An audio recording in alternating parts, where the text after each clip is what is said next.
Hello student, welcome back to Priyanka commerce Pathshala. आज हम लोग कुछ मैनेजमेंट के क्वेश्चन देखेंगे कि जो कि मोस्ट एक्सपेक्टेड क्वेश्चन है।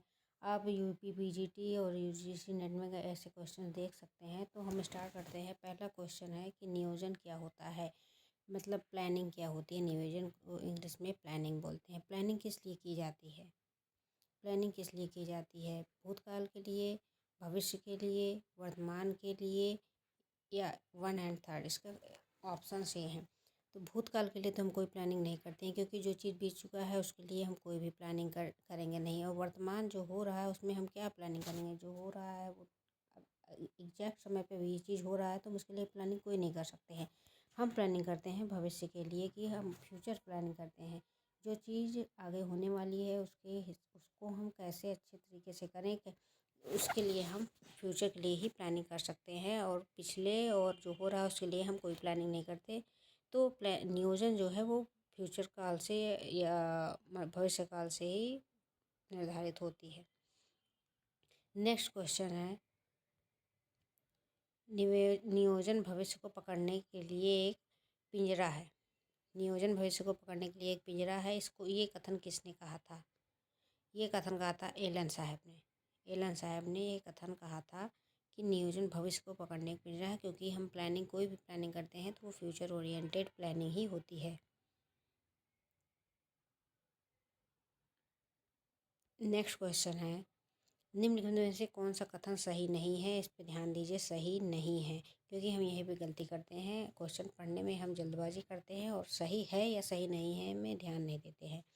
तो कौन सा सही नहीं है? नियोजन मूलतः एक चयन प्रक्रिया है, ये बिल्कुल सही है। नियोजन प्रबंधन का प्राथमिक कार्य है, सही है। नियोजन मानसिक से ज़्यादा शारीरिक कसरत है, ये बिल्कुल सही नहीं है, क्योंकि नियोजन एक बौद्धिक प्रक्रिया है जो कि मानसिक ज़्यादा है, शारीरिक कसरत नहीं होती है इसमें। प्लानिंग में हम दिमागी वर्क करते हैं कि कैसे लक्ष्य निर्धारित करना है, कैसे उसको पूरा करना है, कैसे प्लानिंग, कैसे नीतियाँ बनानी है। ये सब नियोजन में मानसिक क्रियाएं होती हैं, ये बौद्धिक प्रक्रिया होती है। तो इसका आंसर होगा सी। आगे देखते हैं। चौ चौथे नंबर का क्वेश्चन है कि क्रियात्मक प्रबंध के अंतर्गत आने वाली विभिन्न संगठनात्मक क्रियाएं कौन कौन सी हैं? तो संगठनात्मक क्रियाएं हैं, इसमें उत्पादन भी है, विपणन एवं वित्त भी है, सेवा वर्गीय है। तो ये सभी क्रियाएं क्रियात्मक प्रबंध के अंतर्गत आने वाली ऑर्गेनाइजेशनल क्रियाएं हैं। नेक्स्ट क्वेश्चन है, पाँचवें नंबर का क्वेश्चन है, नियोजन का उद्देश्य नहीं है। ध्यान दीजिएगा, उद्देश्य नहीं है। निर्देशन एवं संचालन करना बिल्कुल है। स्वस्थ प्रतिस्पर्धा बनाए रखना बिल्कुल इसका ये उद्देश्य है। संगठन के लिए नियंत्रण करना ये भी इसका उद्देश्य है। लेकिन विशिष्ट शिक्षा प्रदान करना ये इसका उद्देश्य नहीं है। तो इसका आंसर हो जाएगा बी। नेक्स्ट क्वेश्चन है, नीति निर्धारण किसकी कार्यविधि का महत्वपूर्ण भाग है? नीति निर्धारण मतलब जो प्लानिंग होती है, जो पॉलिसीज़ बनाई जाती हैं, वो किसका महत्वपूर्ण भाग है? प्लानिंग का, कोऑर्डिनेशन का, या ऑर्गेनाइजेशन का, या मोटिवेशन का? तो हम जानते हैं जब हम पहले से ही लक्ष्य निर्धारित करके उसकी क्रियाविधियों का निर्धारण करते हैं, या प्रोसीजर का निर्धारण करेंगे, या पॉलिसीज़ का, तो ये सब चीज़ प्लानिंग में आएगी कि हमको फ्यूचर में क्या कैसे करना है, किसी काम को पूरा करने के लिए क्या क्रियाएं होंगी। ये सब नीति निर्धारण के अंतर्गत आएगा और ये प्लानिंग के एक महत्वपूर्ण भाग है। तो 6 नंबर क्वेश्चन का आंसर हो जाएगा ए। नेक्स्ट क्वेश्चन है, नियोजन मार्ग की सबसे बड़ी समस्या है। प्लानिंग करते समय सबसे बड़ी समस्या क्या आती है? प्लानिंग करते समय सबसे बड़ी समस्या में पहला ऑप्शन है व्यावसायिक प्रबंध की लोचहीनता, या इसमें ये गलत हो गया, इसमें भावी होगा, भारी नहीं होगा, भावी। भावी मतलब फ्यूचर। भावी परिस्थितियों की अनिश्चितता। तो इसकी सबसे बड़ी समस्या यही है कि भावी परिस्थितियों की अनिश्चितता। जैसे हम प्लानिंग करने का प्रोसीजर स्टार्ट करते हैं तो हमें बहुत सारी समस्याएं आती हैं, लेकिन सबसे बड़ी समस्या ये आती है क्योंकि प्लानिंग जो है वो भविष्य से संबंधित है और भविष्य पूरी तरह से अनिश्चित है। हम प्लानिंग कुछ भी कर लें, लेकिन कल क्या होने वाला किसी को नहीं पता है। तो ये एक अनिश्चितता हमेशा बनी रहती है आपकी प्लानिंग में कि ये काम होगा कि नहीं होगा, और यही सबसे बड़ी समस्या है नियोजन की। तो 7वें नंबर का क्वेश्चन का आंसर होगा बी। नेक्स्ट क्वेश्चन है, निर्णयन के संदर्भ में क्या सही है? क्या सही है? निर्णयन और नियोजन पूर्णतः अलग हैं? नहीं, ये बिल्कुल सही नहीं है। निर्णयन और नियोजन समानार्थी है? नहीं, ये दोनों अलग अलग चीज़ें हैं। तो निर्णयन नियोजन का अंग है, ये पूरी तरह से सही है। और यहाँ पे है नियोजन निर्णयन का अंग है। देखिए दोनों चीज़ से आपको लग रहा होगा कि सेम चीज़ें करें, लेकिन ऐसा नहीं है। इसी इसमें कह रहा है कि थर्ड आंसर में कह रहा है कि निर्णयन नियोजन का अंग है, मतलब नियोजन एक बड़ा एस्पेक्ट है और उसके अंदर निर्णयन आता है, जो कि सही है। क्योंकि निर्णयन आता है जो कि क्यों सही है, क्योंकि जब हम नियोजन स्टार्ट करते हैं करना, तो उसके अंदर हम निर्णय लेते हैं कि हमको क्या कैसे करना है। तो नियोजन एक बड़ा एस्पेक्ट है और निर्णयन उसका एक भाग है। तो इसका आंसर हो जाएगा सी। 9 नंबर क्वेश्चन का आंसर है नियोजन की प्रक्रिया किसके निर्धारण के साथ शुरू होती है? नियोजन की जो प्रक्रिया है वो किसके निर्धारण के साथ शुरू होती है? इसका मतलब है ये फर्स्ट स्टेप पूछ रहा है कि इसका फर्स्ट स्टेप क्या है। तो इसका फर्स्ट स्टेप है कि हम पहले ही गोल डिसाइड करेंगे। किसी भी काम को करने से पहले अगर हम प्लानिंग करना चाहते हैं तो सबसे पहले हमको एक गोल डिसाइड करना पड़ेगा। उसके बाद ही हम उसकी पॉलिसीज और उसके प्रोसीजर को निर्धारित करेंगे। तो इसका फर्स्ट स्टेप और लक्ष्य और उद्देश्य निर्धारित करना होता है। इसी के साथ प्लानिंग की प्रक्रिया पूरी शुरू होती है। तो इसका आंसर होगा 9 का आंसर होगा सी। अगला क्वेश्चन है नियोजन अधिक व्यापक शब्द है तो निर्णय उसका एक भाग है। इसको पहले ही हम चर्चा कर चुके हैं कि नियोजन के अंतर्गत निर्णय आता है। 10 नंबर क्वेश्चन का आंसर ए। 11 नंबर का क्वेश्चन है निम्नलिखित में से कौन सा नियोजन प्रक्रिया का तीसरा चरण है? तो सबसे पहले हम लक्ष्यों को निर्धारित करते हैं। फिर सबसे पहले लक्ष्य, सेकंड उसके जो सीमित फैक्टर हैं उसको निर्धारित करते हैं हम, सीमित तत्व। थर्ड होता है कि उसके जो वैकल्पिक मार्ग हैं, वैकल्पिक मार्गों का निर्धारण। फोर्थ होता है कि जो वैकल्पिक मार्ग का हमने निर्धारण किया है उसका मूल्यांकन करेंगे। तो इस हिसाब से इसका आंसर होगा पहला। तीसरा चरण है, पहला चरण है लक्ष्यों को निर्धारित करना। ठीक है, इसका आंसर क्या हो जाएगा? 11 का आंसर हो जाएगा ए। नेक्स्ट क्वेश्चन है निर्णय समानतः व्यक्त किया जा सकता है किसी नियम द्वारा? सही है। किसी नीति द्वारा? सही है। आदेश या निर्देश द्वारा? तो ये सभी चीज़ें सही हैं, क्योंकि निर्णय जब हम लेते हैं तो वो किसी नियम, नीति, आदेश, निर्देश द्वारा निर्णय हम डिसीजन हमने क्या डिसीजन लिया है तो वो उसको बताते हैं। नियम, नीति, आदेश या निर्देश को देते हैं तो वो सब निर्णय व्यक्त करता है। तो इसका आंसर होगा डी। नेक्स्ट क्वेश्चन का आंसर है 13 का निम्नलिखित दिए गए कार्यों में प्रबंध का कौन सा कार्य निकट संबंधित है? इसके 4 आंसर ऑप्शंस दिए हैं, जिसमें नियोजन एवं नियंत्रण है, नियुक्ति एवं संगठन है, नियोजन एवं नियुक्ति है, नियोजन एवं संगठन है। तो इसका आंसर होगा नियोजन एवं नियंत्रण, क्योंकि नियंत्रण जो है वो नियोजन पर आधारित है। क्योंकि जब हम जो प्लानिंग करते हैं उसको नियंत्रण के आधार पर ये देखते हैं कि क्या वो नियोजन या जो हमने प्लानिंग की थी वो सक्सेसफुल हुई या नहीं हुई, क्या हमने अपने लक्ष्यों को प्राप्त किया, इसको नियंत्रण के तहत देखते हैं। तो नियंत्रण जो है वो नियोजन पर आधारित है और ये दोनों एक दूसरे के साथ निकटतम संबंधित है। तो 13 का आंसर होगा ए। तो 14 में हम कुछ कथन और कारण को देखेंगे।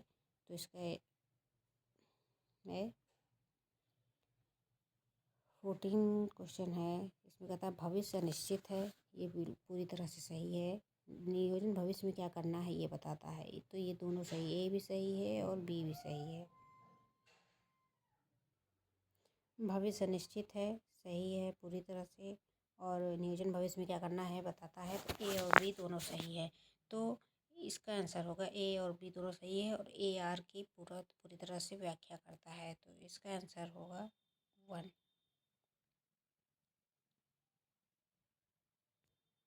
इसका आंसर होगा 1। ए और आर दोनों सही हैं और एफ ए आर ए की सही व्याख्या करता है। 15 नंबर क्वेश्चन है नियोजन प्रबंधकीय स्तर के साथ साथ विभागीय स्तर पर भी आवश्यक है।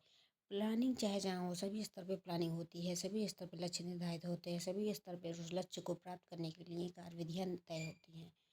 तो ये विभागीय स्तर पर भी आवश्यक है और ये नियोजन एक मानसिक कसरत नहीं है, ये पूरी तरह से गलत है, क्योंकि नियोजन एक बौद्धिक प्रक्रिया है। तो यहाँ पे ए सही हुआ, आर गलत, तो इसका आंसर हो जाएगा सी। ए सही है, आर गलत।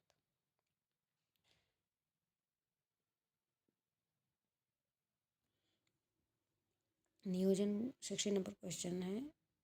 इसका पहला कथन है, नियोजन की प्रथम श्रेणी पूर्वानुमान है। पूरी तरह से सही है, क्योंकि हम नियोजन में पूर्वानुमान करते हैं, भविष्य को पकड़ने की कोशिश करते हैं और सभी नियोजन पूर्वानुमान पर आधारित है। बिल्कुल सही, ए और आर दोनों सही हैं और ए आर की पूरी तरह से व्याख्या करता है। 17 नंबर क्वेश्चन है, नियोजन का आधार होता है पूर्वानुमान।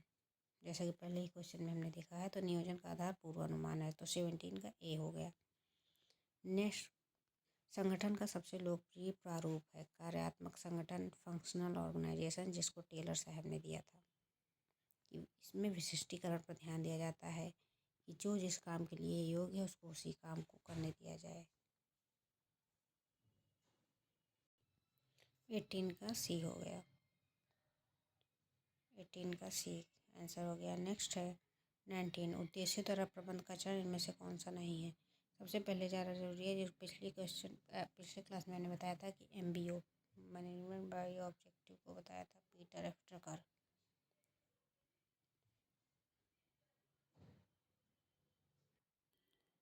तो पीटर एफ ड्रकर साहब ने उद्देश्य द्वारा प्रबंध को दिया था। तो इनकी कौन सा स्टेप है और इसमें से कौन सा स्टेप नहीं है। इसमें पूछा है ये कौन सा स्टेप नहीं है।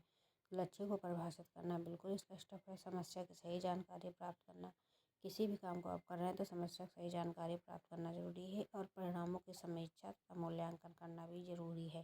कोई भी काम कर रहे हैं तो किस हद तक वो सही है और इसका इवेलुएशन करते हैं लक्ष्य के आधार पर। सामाजिक सभाओं का आयोजन करना बिल्कुल ये तो नहीं है, तो इसका आंसर हो जाएगा डी। 20 नंबर क्वेश्चन है, निम्नलिखित में से कौन कुशल प्रबंध की कसौटी है। निम्नलिखित में से कौन कुशल प्रबंध की कसौटी है। निर्णय, हम क्या निर्णय ले रहे हैं, अगर सारा सब कुछ निर्णय पे ही आधारित होगा। अगर हम किसी भी कंपनी में सही तरीके से निर्णय नहीं ले पा रहे हैं तो हम ये आशा ही नहीं कर सकते कि वो कंपनी स्मूथ तरीके से आगे चलेगी। हमको अगर कोई भी काम को सफल बनाना है तो हमको सही निर्णय लेना पड़ेगा। तो 20 नंबर क्वेश्चन का आंसर हुआ डी। प्रबंधक का वह तंत्र जिसके द्वारा वह अपना कार्य करता है। संगठन, ऑर्गेनाइजेशन में, क्योंकि ऑर्गेनाइजेशन एक ऐसा है जिसमें हम अपना काम करते हैं और अपने कर्मचारियों के साथ मिलकर काम को पूरा अच्छी तरीके से करवाते हैं, तो उसको ऑर्गेनाइजेशन कहते हैं। तो 21 का आंसर होगा बी। 22, संगठन प्रक्रिया का प्रमुख स्तंभ है। कार्य का विभाजन बिल्कुल सही। कार्यात्मक एवं पद सोपान प्रक्रिया बिल्कुल सही। संरचना एवं नियंत्रण विस्तार सही। उपरोक्त सभी डी। इसका आंसर होगा डी। 23 क्वेश्चन का आंसर होगा, संचालनात्मक नियोजन के संबंध में कौन सा कथन सही है। यह मौलिक परिवर्तन को अभिप्रेरित करता है। बिल्कुल सही।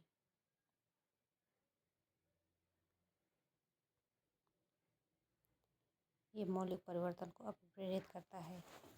तो इसका आंसर 23 का आंसर होगा ए।